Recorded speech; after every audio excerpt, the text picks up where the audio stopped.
Looking for Bigfoot. Chapter 1. Seeing is Believing. In the fall of 1869, a reporter for the Angeles Ledger goes deer hunting in the mountains, 20 miles south of Grayson, California. When he returns to his camp, he sees that someone has stirred up his fire. He circles his camp and finds large bare footprints in the dirt. Who or what has been messing with his campsite? He hides on a nearby hillside and waits to find out. Hours later, the hunter hears a high, airy whistle that raises the hair on his arms. Then he sees someone standing next to his fire, but it is no man. It has a long torso, short leg, and a small head with a flat nose and deep-set eyes. It's covered all over with hair like an ape. It whistles again and stoots to grab a burning stick from the fire.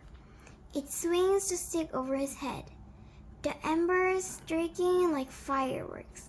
Soon it is joined by a second ape-like creature. The two of them walk off together, passing within 20 yards of the hunter, who cannot believe his eyes.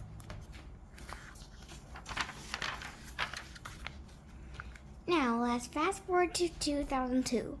Helen Passe and her mother go blueberry picking just north to Grayson Narrows in Ontario, Canada. They are driving in a truck when they spot a hulking figure on the side of the road. It stands about 8 feet tall, with an ape-like face, and is covered with long blackish red hair. The ape-man ducks into the woods, but the women are too frightened to get out of the truck and follow it. Later, the mother and daughter tell reporters what they have seen.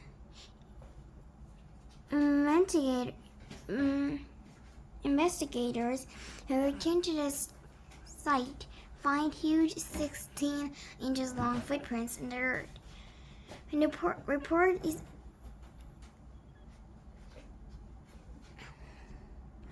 aired on TV later the night, calls pour into the station.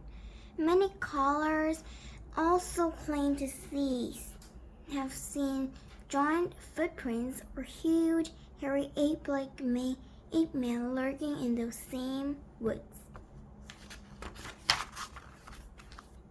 Over the last 200 years, there have been more than 2,000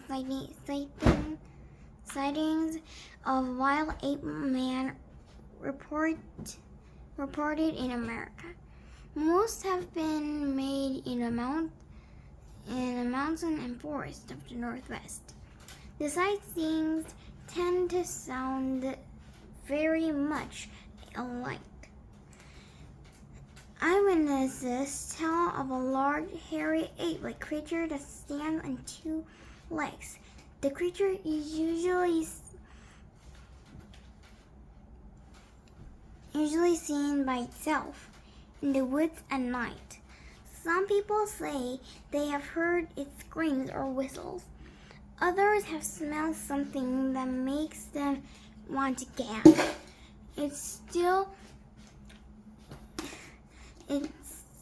Others say that makes them want to gag. Still others say that they have seen only its footprints. Some have made plaster casts of the footprints. Here is your proof. They say the Bigfoot really exists. But does Bigfoot really exist? Or it is only a myth? Chapter 2. It's all a hoax. In 1958, Ray Willis was a construction boss in Bluff Creek in Northern California. he told of seeing huge footprints on his work site in the woods. Jerry Crew, a man who worked for him, traced one of the footprints of a piece of cardboard and took it to a local train tractor.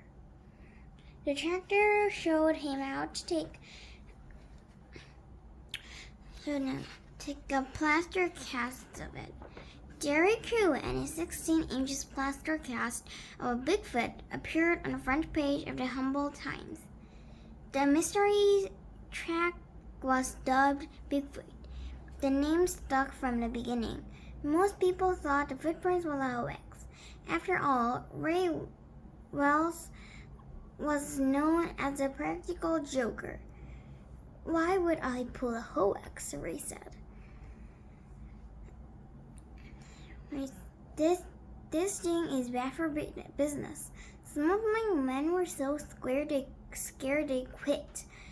But real or hoax, the Bigfoot prints on Ray's work site got lots of people interested. They started to collect Bigfoot news stories and Bigfoot footprints.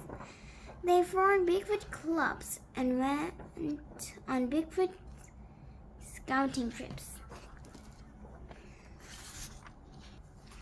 Years later, Ray admitted to his friends that it was all a hoax.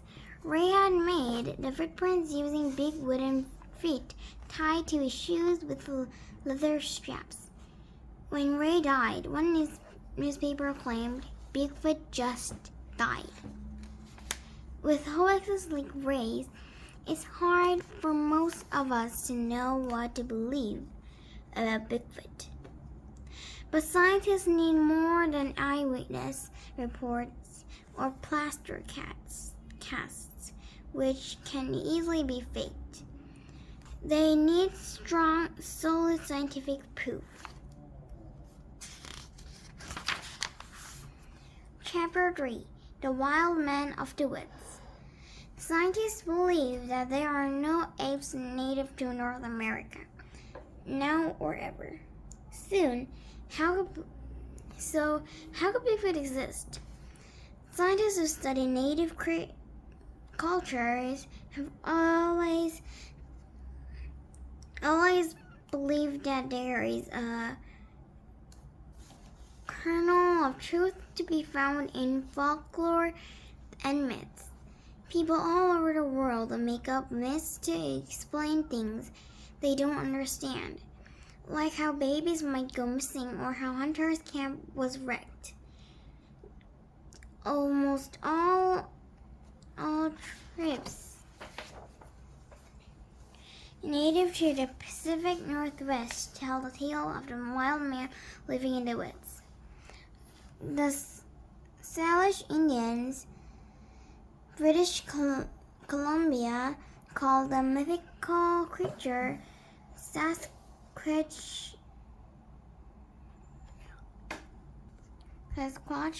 which means wild man of the woods. The Hapa Indians of Northern California call it Oma, which means boss of the woods. The Salish and the Hapa both believe is in this ape man, and they aren't the only ones. This Tsimshian people have lived in the Pacific Northwest since before Columbus. They tell a tale of Bausch, which means ape or monkey. Ancient carvings made from stones from the Columbia River shows what some people consider the head of the Bausch. It looks like that of an ape. If there were no apes living nearby, if there were no TVs or magazines like there are today, how did Tsimshian people know what apes look like. And if there were apes in North America, how did they get there? And where are those bones of fossils? To answer these questions, we must first go to China. Chapter 4. The Bigfoot Yeti Gigantotheory. In 1935, German scientist Ralph von Königswald began searching Chinese medicine shops for dragon bones. Dr. von Königswald was a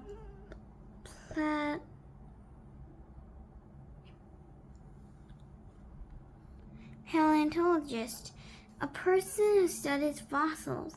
He knew these dragon bones were really the teeth of ancient mammals. In Hong Kong, he found a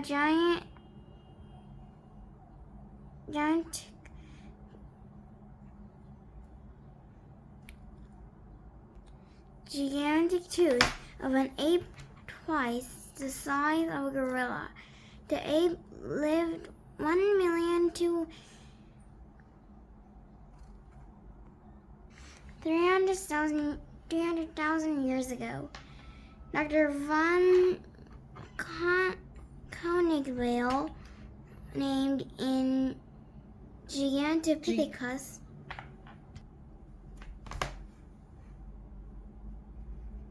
gigantic.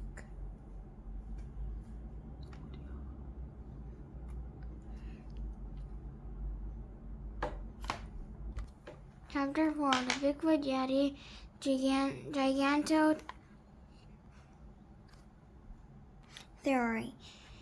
In 1935, German scientist Ralph von Königswald began searching Chinese medicine shops for dragon bones. Dr. von Königswald was a paleontologist, a person who studies. He knew these dragon bones were really the teeth of ancient mammals.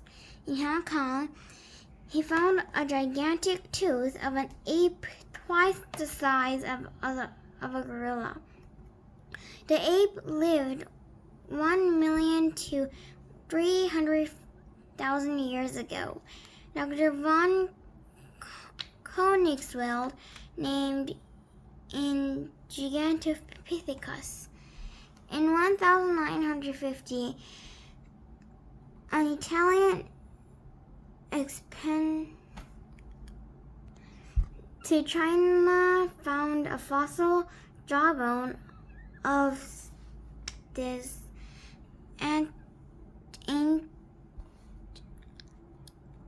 ancient ape. By studying the teeth and jawbone, scientists were able to figure out the Gigantopithecus probably looked something like a modern orangutan. And the orangutan looks something like a yeti. What's that? The yeti is an ape man, somewhat like Bigfoot, tied to the snow-capped mountains of Tibet. Reporters go back hundreds of years, but people in the West didn't know much about the Yeti until 1951. That year, one of the expeditions up Mount Everest, British mountaineer Eric Shipton photographed a line of huge footprints in the snow. The footprints were crisp, showing 5 foot. Shipton's photographs and stories were sent to newsrooms around the world. Suddenly, everyone was talking about the Yeti. They called him the abominable snowman. There were magazine articles, stuffed toys, and even a Hollywood movie. While lots of people had fun with the idea of a Yeti, most people didn't really believe it existed. They said the footprints were made by a Tibetan blue bear and that the sun has melted them and made them appear bigger. Some said that the footprints belonged to a huge human hermit. Others say it was just a hoax. But a few people believed the footprints were real. They also saw the prints looked a lot like the Bigfoot footprints that had been found in North America.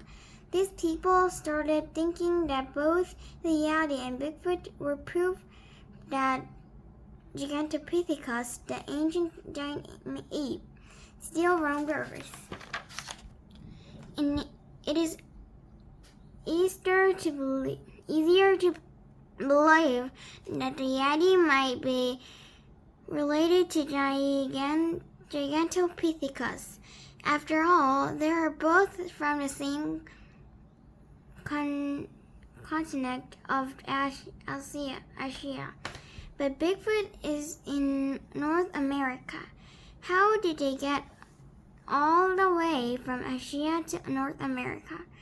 The answer is perhaps just the way mankind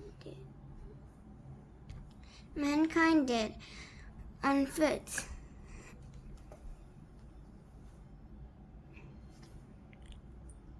Geologists believe that several times in prehistory, the continents of Asia and North America were connected by a land bridge that stretched from Siberia to Alaska. Bigfoot researchers believe that the Gigantopithecus crossed the land bridge and traveled south to what is known the Pacific Northwest. But like the woody mammoth and the saber-toothed tiger, won't Gigantopithecus be exist by now? Not necessary. Some animals thought to be long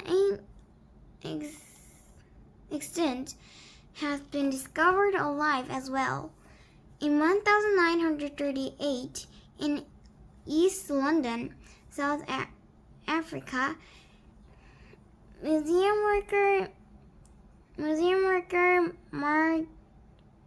Marjorie Latimer found a beautiful purple blue fish on the deck of a fishing boat owned by a friend. She took the dead fish back to the museum with her in a taxi. There she looked in her books of a picture to match the fish. She could not believe what she was seeing. The fish on her deck matched the picture of the coelacanth,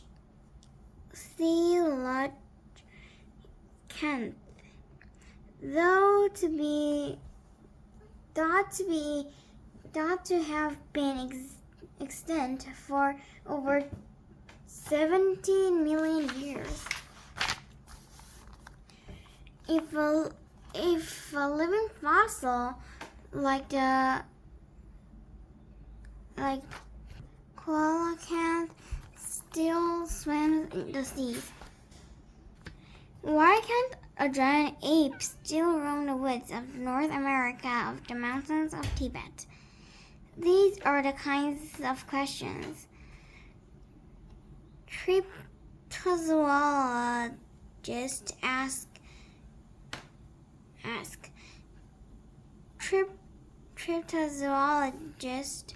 Cryptozoologists are people who study animals that may or may not exist and are known only from eyewitness accounts. Cryptozoologists see scientific proof that such mythic animals do, in fact, exist. Some of these animals are rather small and dull, but others, like the Loch Ness Mother, the kraken, are big and exciting. Cryptozoologists also hunt for proof that extinct animals like Gigantopithecus still survive in the form of Bigfoot of the Yeti. Cryptozoologists are often asked these questions. If Gigantopithecus made its way to North America, why haven't any fossils been found? Their usual answer is that only an armful of such fossils has been found in Asia. Fossils are rare even under the best of the conditions. The damp climate of northwestern America is not ideal for preserving bones. Whether this decay and wild animals make most old bones disappear. If there are no remains to be found anywhere, where then is the scientific proof of the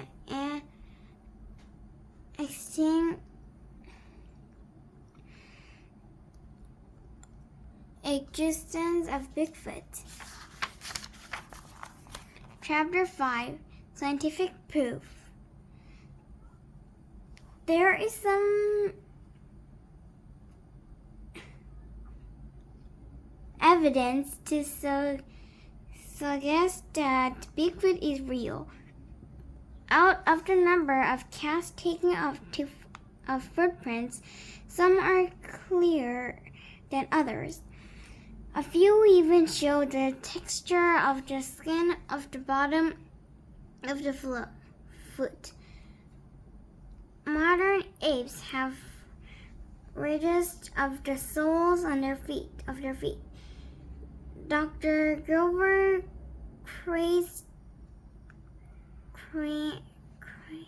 Cratics found similar ridges in Bigfoot prints collected in southeastern Washington. At least one expert of fingerprints say these prints are real. In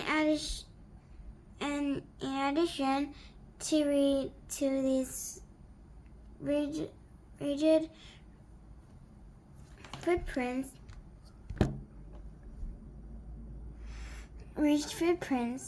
there is one other well-studied print.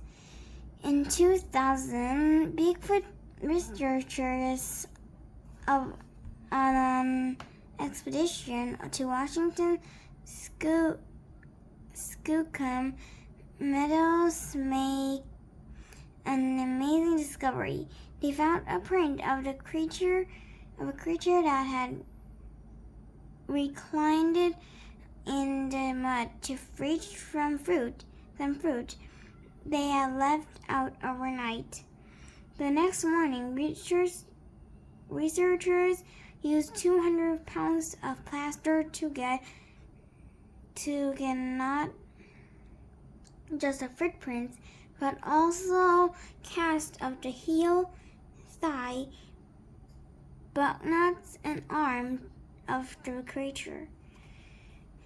There were also hairs taken from the site that tests later show came from a primate. People looking for Bigfoot have also used expensive recording equipment to catch sounds to the deep woods. High, airy whistles and screams are hair-raising to hear. Zoologists listening to these tapes have been unable to say that these sounds come from any known creature. Who made them? Then maybe one Bigfoot calling out to another across the forest. If there are foot, body, and voice prints, why has no one ever found a body in either shot by a man, a hunter, or dead of natural causes? There is no good answer to these questions, other than that the woods are vast enough to hide a Bigfoot, dead or alive. Why aren't there more photos? People don't always have their cameras handy when a Bigfoot walks across the path. Many witnesses have also reported that they were too scared to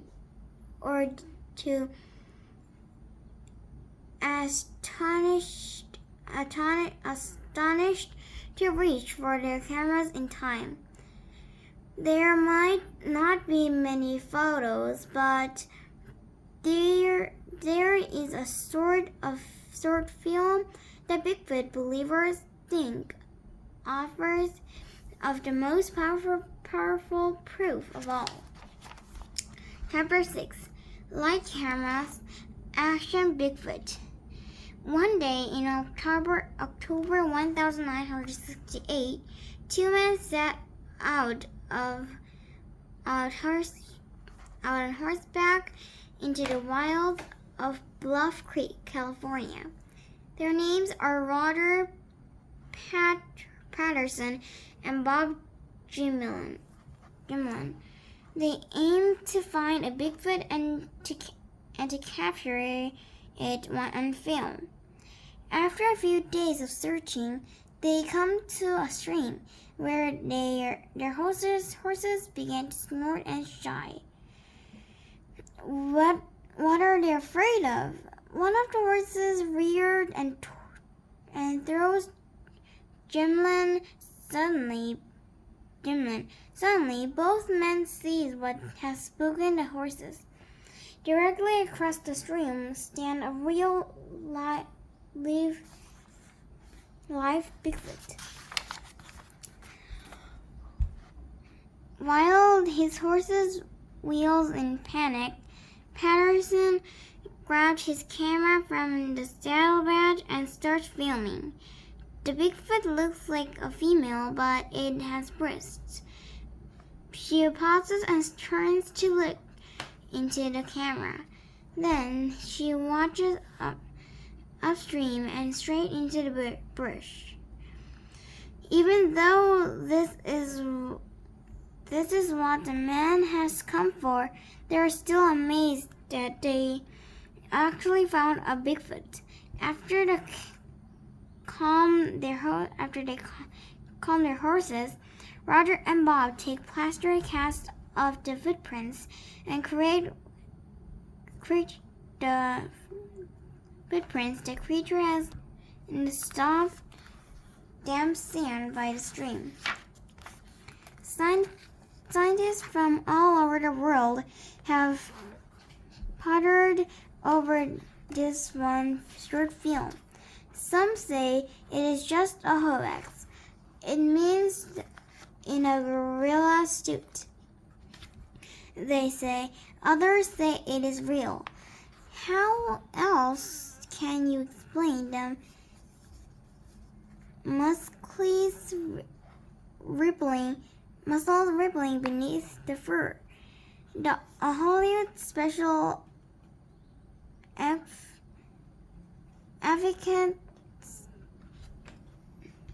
effects man who is an expert in gorilla suit looks at the film.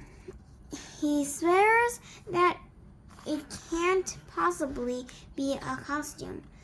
The people at Disney Pictures say the film would be nearly impossible to fake. Even Diane Fossey, world-famous expert of gorillas, says on TV that she believes that the Patterson film, along with other evidence, call of a major scientific study of the giant ape man.